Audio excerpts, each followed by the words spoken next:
ఏపీలో పెన్షన్ల పంపిణీ వ్యవహారం రాజకీయాలను వేడెక్కిస్తుంది. ఎన్నికల కోడ్ అమల్లోకి రావడంతో పెన్షన్ల పంపిణీకి ఏపీలో ఈసారి వాలంటీర్లను విధుల నుంచి తప్పించింది ఈసీ. ఎల్లుండి నుంచి సచివాలయాల వద్ద పెన్షన్ల పంపిణీ చేసేందుకు ప్రభుత్వం సిద్ధమవుతోంది. పెన్షన్ పుస్తకం పైన సీఎం జగన్ బొమ్మ ఉండడంతో పెన్షన్ బుక్ కి బదులు ఆధార్ కార్డు లేదా ఇతర గుర్తింపు కార్డులు తీసుకురావాలని ప్రభుత్వం సూచించింది. నేటి నుంచి వాలంటీర్ల వద్ద ఉన్న ఫోన్లు, ట్యాబ్లను అధికారులు స్వాధీనం చేసుకోనున్నారు. అవసరమైన పరికరాలు ఉంచుకొని మిగిలినవన్నీ ఎన్నికల అధికారులకు సబ్మిట్ చేస్తామని రాష్ట్ర ప్రభుత్వం తెలిపింది.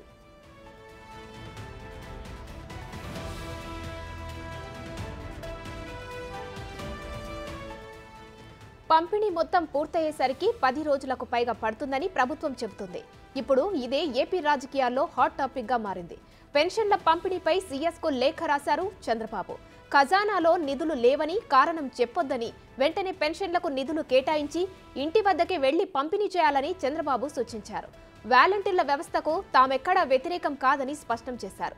1వ తేదీ నుంచి 5వ తేదీలోపే పెన్షన్ల పంపిణీ పూర్తి చేయాలని చంద్రబాబు డిమాండ్ చేస్తున్నారు.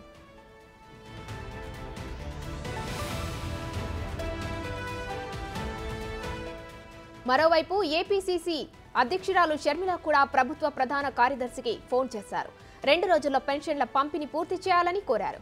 వాలంటీర్లు లేకపోతే పెన్షన్ పంపిణీ చేయలేరా అని షర్మిల ప్రశ్నించారు.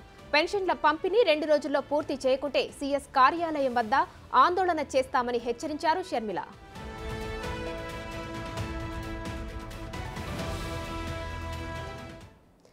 రైట్, ఏపీలో పెన్షన్ల ఇష్యూ రాజకీయాల వరకు చేరింది. దీనికి సంబంధించిన మరిన్ని డీటెయిల్స్ మా ప్రతినిధి మల్లికార్జున్ లైవ్ లో అందిస్తారు. మల్లికార్జున్, చెప్పండి, మొత్తానికి ఏపీలో పెన్షన్ల ఇష్యూ గత 3 రోజులుగా నడుస్తుంది. ఇప్పటికి అది రాజకీయాల వరకు దారితీసింది. దీనిపై చంద్రబాబు లేఖ రాశారు, అటు షర్మిల కూడా స్పందించారు. దీనిపై వివరాలు ఎలా ఉన్నాయి?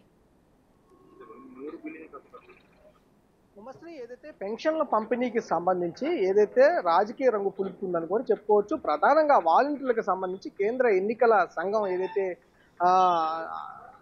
నిర్ణయం తీసుకుందో ఆ నిర్ణయం బేస్ చేసుకొని కూడా ఈ రాష్ట్ర ప్రభుత్వం రాజకీయంగా ఏదైతే చంద్రబాబు దీనికి అడ్డుకట్ట వేస్తున్నారంటూ కూడా ఒక రాజకీయ వైసీపీ అయితే ఆరోపణలు చేసిన పరిస్థితి కూడా కనిపిస్తుంది. దీన్ని తీవ్రంగా కూడా తిప్పికొట్టే ప్రయత్నం ఇటు ప్రతిపక్ష పార్టీలు కూడా చేస్తున్న పరిస్థితి కూడా కనిపిస్తా ఉంది. గతంలో ఏదైతే వ్యవస్థ వాలంటరీ వ్యవస్థ లేనప్పుడు ఎలా పెన్షన్లు పంపిణీ చేశారో దానికి తర్వాత వాలంటరీ వ్యవస్థ వచ్చిన తర్వాత డోర్ టు డెలివరీ పెన్షన్లు పంపిణీ చేయడం ఈ ప్రభుత్వం మొదలుపెట్టింది. కాబట్టి కంపల్సరీగా అలాంటి దానికి సంబంధించి ఇంకో కొత్త వ్యవస్థ ఉంది కాబట్టి, అంటే వాలంటరీ వ్యవస్థ కాకుండా సచివాలయ వ్యవస్థ కూడా ఉంది కాబట్టి వారి ద్వారా డోర్ టు డెలివరీ చేయాలంటూ కూడా ఇటు ప్రతిపక్ష పార్టీలు చూస్తున్న పరిస్థితి కూడా కనిపిస్తా ఉంది. ఎందుకు టైం డిలే చేస్తామన్న పరిస్థితి కనిపిస్తా ఉంటూ కూడా ప్రశ్నిస్తున్న పరిస్థితి కూడా కనిపిస్తా ఉంది. ప్రతిపక్ష పార్టీలపై ఆరోపణలు ఎందుకు చేయాల్సి వస్తుందంటూ కూడా వాళ్ళు విమర్శలు చేస్తున్న పరిస్థితి కూడా కనిపిస్తా ఉంది. నిన్న లేఖ కూడా చంద్రబాబు రాయటం జరిగింది. ప్రధానంగా సీఎస్కు లేఖ రాసిన దాంట్లో మనం చూసుకుంటే ఎక్కడా కూడా నిధులు అనేవి లేవనే కారణం మీరు ఎక్కడా చూడొద్దంటూ కూడా చంద్రబాబు నిన్న లేఖలో ప్రస్తావించడం జరిగింది. అంతేకాకుండా సచివాలయ వ్యవస్థతో పాటు మరికొన్న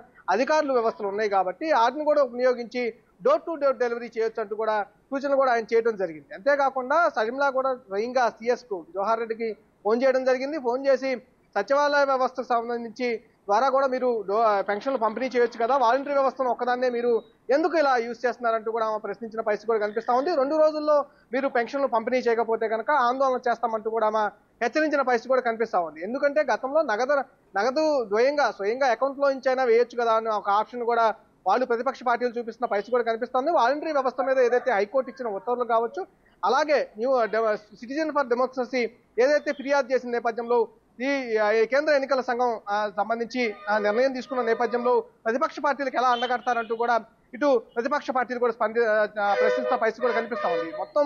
వ్యవస్థ దీనికి సంబంధించి ఏదైతే ప్రభుత్వం అధికార పార్టీ వినియోగిస్తుంది వాలంటీర్లని అనుకుంటే ఫిర్యాదులు వస్తున్న నేపథ్యంలోనే ఎన్నికల సంఘం ఈ నిర్ణయం తీసుకున్న నేపథ్యంలో కంపల్సరీగా ప్రతిపక్ష పార్టీల మీద బురద జల్లే ప్రయత్నం అయితే చేస్తున్నారంటూ కూడా ఇటు ప్రతిపక్ష పార్టీలు అయితే ఆరోపిస్తున్న పరిస్థితి కూడా కనిపిస్తుంది. అదే సమయంలో ఎక్కడ మేము వాలంటరీ వ్యవస్థకు ఎక్కడ వ్యతిరేకం కాదనే విషయంపై కూడా చూస్తున్న పరిస్థితి కూడా కనిపిస్తా ఉంది. అంతేకాకుండా వాలంటరీ వ్యవస్థకు సంబంధించి రోజు ప్రతి నెల ఎలా అయితే 1వ తారీఖు నుంచి 5వ తారీఖు లోపల ఒక పెన్షన్లు అయితే పంపిణీ చేస్తా ఉన్నారు, అలాగే సేమ్ 1వ తారీఖు నుంచి 5వ తారీఖు పెన్షన్లు పంపిణీ చేయాలి, స్వయంగా డోర్ టు డోర్ డెలివరీ పెన్షన్లు పంపిణీ చేయాలంటూ కూడా ఇటు ప్రతిపక్ష పార్టీలు డిమాండ్ చేసిన పరిస్థితి కూడా కనిపిస్తా ఉంది. కానీ ప్రభుత్వం దానికి భిన్నంగా కూడా ప్రయత్నిస్తున్నట్టు కూడా మనం అనుకోవచ్చు. ఎందుకంటే కంపల్సరీగా వాలంటరీ వ్యవస్థ లేదు కాబట్టి కంపల్సరీగా మేము ఎక్కడైతే ఎన్నికల కోడ్ ఉంది కాబట్టి సచివాలయాల వద్ద మేము పెన్షన్ పంపిణీ చేస్తాము. దానికి తగ్గట్టుగా ఏదైతే పెన్షన్ బుక్లు కాకుండా మిగతా ఏదైతే ఆధార్ కార్డులు కావచ్చు, మిగతా ఏదైతే డాక్యుమెంట్స్ ఉంటాయో తీసుకొని రావాలి. ఎక్కడ కూడా ఇబ్బంది కలగకుండా మేము పెన్షన్ పంపిణీ చేస్తాము. ప్రతి ఒక్కరికి పెన్షన్లు అందిస్తామంటూ కూడా ప్రభుత్వం చూసిన పరిస్థితి కనిపిస్తాం.